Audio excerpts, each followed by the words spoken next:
My Sunday grind at 42 degrees Celsius. Ito ang itsura ng kusina nila, bago pa kami makapag-install ng mga cabinet at marble. Panoorin ninyo kung paano ito mag-transform.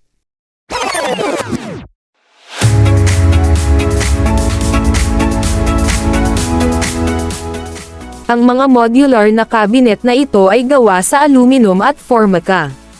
Samantala ang marble naman ay sintetiko. Ang tinatawag na sintetiko ay maihahalin tulad sa pangongopya ng isang natural na bagay, kagaya ng orihinal na batong granite o marble. Maari na itong kopyahin sa pamamagitan ng mga espesyal na chemical. Hindi na ito nakapagtataka sapagkat moderno na ang panahon ngayon. Nakukopya ito sa pamamagitan ng paghalo-halo ng mga espesyal na chemical, at ini-spray na lang ito. Gamit ang molde, at ang pinaghalo-halong kemikal, nakakagawa na ng isang imitasyon ng granito.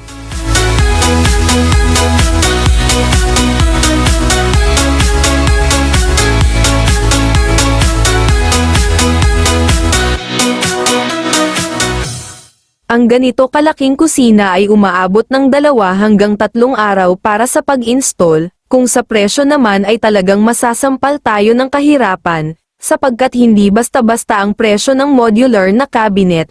Sumisikat na rin ito sa Pilipinas, marami na ang tumatangkilik sa mga modular, bagaman nakakalula ang presyo nito, hindi naman maitatanggi ang kagandahan nito, na talagang masasabi mong worth it ang presyo.